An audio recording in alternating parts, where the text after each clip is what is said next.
This is lesson 9-7, theoretical and experimental probability.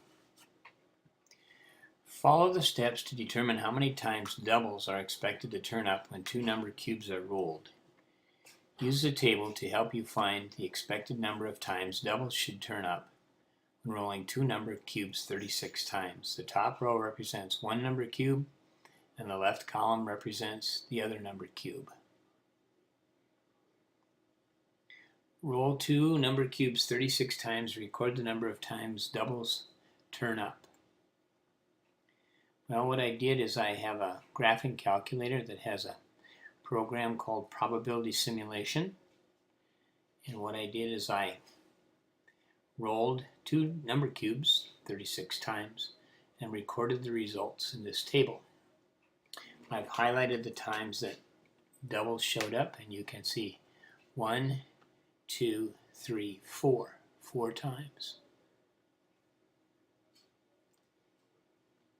Based on the theoretical probability that I see in my table, I expect to get doubles 6 out of 36 times, which is 1 in 6. My experimental probability turned out to be 4 in 36, which is actually 1 out of every 9. Not really that close. In the Minilab above, you found both the theoretical probability and the experimental probability of rolling doubles using two number cubes. Theoretical probability is based on what should happen when conducting a probability experiment. This is the probability you've been using since lesson 9-1. That means favorable outcomes over total outcomes. Experimental probability is based on what actually occurs during such an experiment. I should roll 6 out of 36. I actually rolled 4 out of 36. The theoretical probability and the experimental probability of an event may or may not be the same. In this case, clearly not. As the number of times an experiment is conducted increases, the theoretical probability and the experimental probability should become closer in value. Example 1. Two number cubes are rolled 75 times and a sum of 9 is rolled 10 times. So my probability of rolling a 9 is the number of 9 times the sum of 9 occurs over the total number of rolls. In this case, 10 out over 75, 10 of 75, which simplifies to 2 of 15. Therefore, the experimental probability of rolling a sum of 9 is 2 in 15. In the above experiment, what is the experimental probability of rolling a sum that is not 9? Well, if I get 10 out of 75 that is 9, that would mean I would get 65 out of 75 that is not 9. I should write that as this: probability of not 9 equals 65 out of 75. Again, I can simplify by dividing both numerator and denominator by 5, and I get 13 out of 15. In the above experiment, what is the experimental probability of rolling a sum that is not a 6 if the sum of 6 is rolled 18 times? So in example B, I get 18 out of 75 that I would roll a 6. That simplifies to 6 in 25. Therefore, the probability that I'll roll a not 6 would be the complement of that, which would be 19 out of 25, because these two events are complementary. That means they either happen or they don't happen. The sum of the two probabilities is is 1. The graph shows the result of an experiment in which a spinner with 3 equal sections is spun 60 times. Find the experimental probability of spinning red for this experiment. The graph indicates that the spinner landed on red 24 times. You can see that right here. So the probability of getting a red is 24 out of 60, which simplifies to 2 and 5, dividing numerator and denominator by 12. Therefore, the experimental probability of spinning red was 2 and 5. Compare the experimental probability found in example 2 to its theoretical probability. Well, These are all equally likely, so they should occur 1 of every 3 times. If I compare the theoretical, which is 1 in 3, that is slightly less than 2 in 5. This is 33 1/3%. If you want to think of it that way, and this is 40%. So close, but not exactly the same.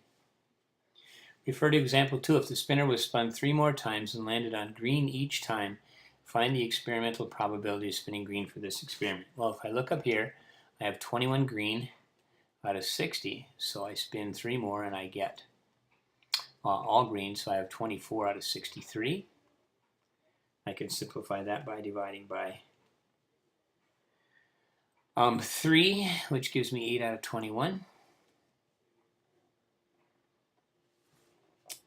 Compare the experimental probability found in exercise C to its theoretical probability. Again, theoretical in this case is 1 in 3.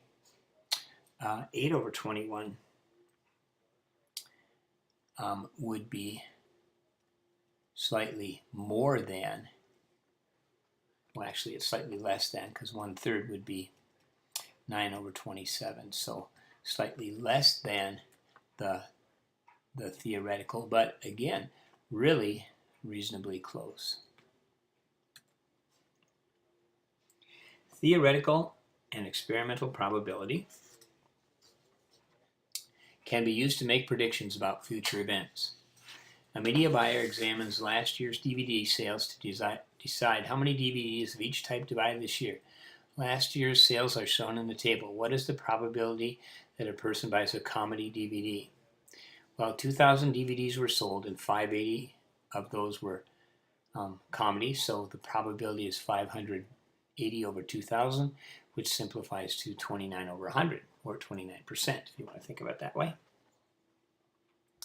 Suppose the media buyer expects to sell 5,000 DVDs this year.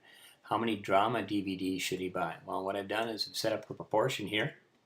I've got 450 out of 2,000. I write that as a part of a proportion which says x over 5,000. I do my cross products to get my equation right here. I divide both sides by 2,000, and based on this data, the buyer would expect to sell 1,125 drama DVDs. What is the probability that a person buys a horror DVD? Horror DVD. So in this case, horror is 300 of 2,000, which I can simplify to 3 over 20.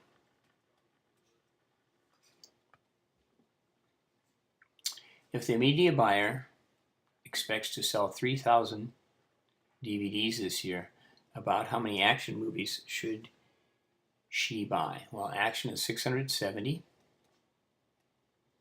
over 2,000. What I'm doing is setting up a proportion just like I did my example up here. So x or n over 3,000.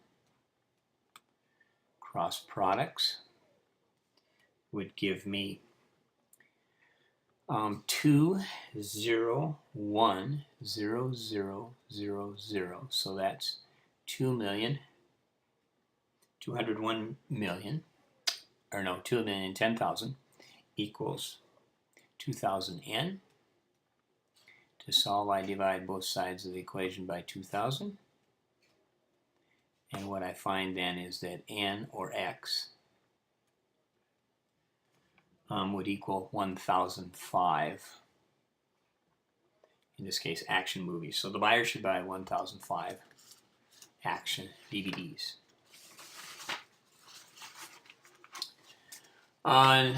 In exercise 1 through 3, a coin is tossed 500 times, or 50 times, and it lands on heads 28 times. Find the experimental probability of the coin landing heads. Well, 28 out of 50, which simplifies to 14 out of 25.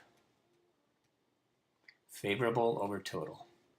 Number 2, find the theoretical probability of the coin landing heads. Well, that would be 1 in 2.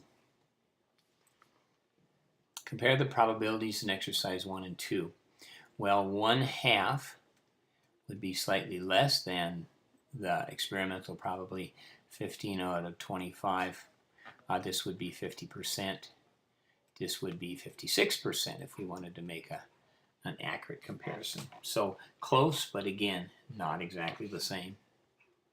Number 4, what is the probability that the customer buys a blueberry muffin? Well, if I add all my muffins up, they get 50. There are 22 blueberry out of 50. Simplify that to 11 out of 25. Dividing numerator, denominator by 2. Number 5. If 100 customers buy muffins tomorrow, about how many would you expect to buy a banana muffin? Well, 11 out of 50 equals n out of over 100. In this case, I could do cross products, but really all I have to do is multiply by 2. We could expect 22 people to buy banana muffins. The vocabulary in this lesson is experimental probability, and estimated probability based on the relative frequency of positive outcomes versus occurring during experiment. Theoretical, on the other hand, is the ratio of the number of ways an event can occur to the number of possible outcomes. At this point, you should stop the movie, go to www.nicu.net, log in using your student number and your student number, last name, password, and take lesson quiz 9-7. Thanks for watching.